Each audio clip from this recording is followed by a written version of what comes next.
جسے محرم الحرام بھی کہا جاتا ہے۔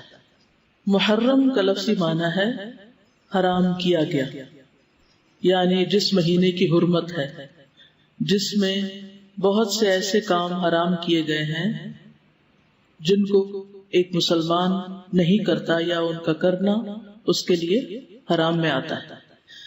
محرم کے مہینے کو شہر اللہ کہا جاتا ہے، اللہ کا مہینہ، اور اللہ کی طرف اس مہینے کی اضافت تعظیمی ہے، یعنی اس مہینے کی تعظیم کی وجہ سے اس کو اللہ کا مہینہ کہا جاتا ہے۔ اس سے اس مہینے کی امپورٹنس کا پتہ چلتا ہے۔ صحیح مسلم کی روایت میں آتا ہے، ابو ہریرہ رضی اللہ عنہ سے روایت ہے کہ رسول اللہ صلی اللہ علیہ وسلم نے فرمایا، رمضان کے بعد سب سے افضل روزے اللہ کے مہینے محرم کے ہیں۔ تو گویا اس مہینے کی بھی خاص عبادت پھر کیا ہوئی؟ روزے۔ عشر ذی الحجہ میں تو پہلے 9 دن کے روزے تھے، لیکن اس میں پورے مہینے میں سے جب بھی آپ چاہیں روزے رکھ سکتے ہیں۔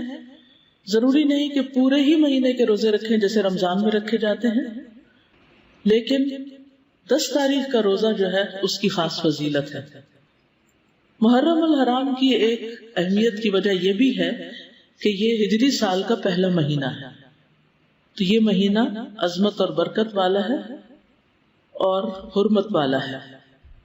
حسن بصری کہتے ہیں کہ بے شک اللہ نے سال کی ابتدا بھی حرمت والے مہینے سے کی اور اس کا اختتام بھی حرمت والے مہینے سے کیا، یعنی آغاز بھی حرمت سے، اختتام بھی حرمت پر۔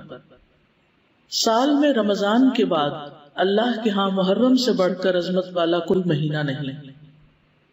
تو اس سے کیا پتہ چلتا ہے کہ اگر کسی چیز کی ابتدا میں بھی حرمت ہے اور انتہا میں بھی، تو پھر ان دو کے بیچ میں کیا ہونا چاہیے؟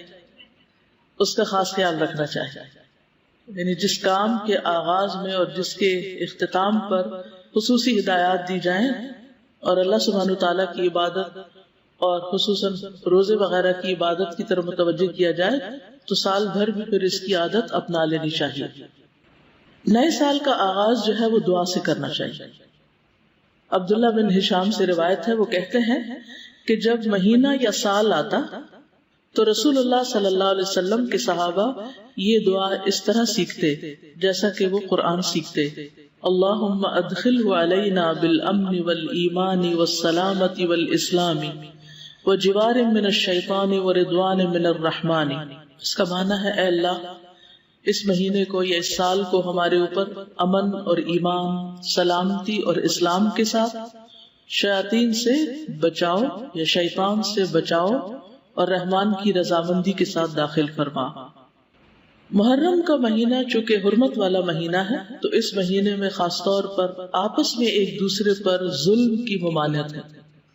قرآن مجید میں آتا ہے، ان عدت الشہور عند اللہ 12 شہرا فی کتاب اللہ یوم خلق السماوات والارض منها 4 حرم ذلک الدین القیم فلا تظلموا فیہن انفسکم۔ بے شک مہینوں کی گنتی اللہ کے نزدیک اللہ کی کتاب میں 12 مہینے ہیں، جس دن سے اس نے آسمانوں اور زمین کو پیدا کیا، ان میں سے 4 حرمت والے ہیں، یہی سیدھا دین ہے، سو ان میں اپنی جانوں پر ظلم نہ کرو۔ تو میسج کیا ہے؟ فلا تظلموا فیہن انفسکم، اپنے آپ پر یعنی ایک دوسرے پر ظلم نہ کرو۔ تو کیا نہیں کرنا اس مہینے میں؟ ظلم نہیں کرنا۔ ظلم کی کون سی شکلیں ہوتی ہیں؟ ظلم ہوتا ہے کسی کو اس کے حق سے محروم کرنا، کسی کا حق چھیننا، کسی کا حق مارنا۔ اس کا یہ مطلب نہیں کہ باقی مہینوں میں ظلم کر سکتے ہیں، اس کا مطلب یہ ہے کہ دوسرے مہینوں کی بنسبت ان حرمت والے مہینوں میں ظلم بہت بڑا گناہ اور بوجھ ہے، اگرچہ ظلم ہر حال میں بہت بڑا گناہ ہے، مگر اللہ جس کام کے گناہ کو چاہے بڑھا دے، جیسا کہ اللہ جس کام کے اجر کو چاہے بڑھا دے۔ یعنی وہی نماز ہوتی ہے، وہی صدقہ خیرات ہوتا ہے، لیکن عشرہ ذی الحجہ میں کیا ہوتا ہے؟ اس کا اجر کئی گنا بڑھ جاتا ہے۔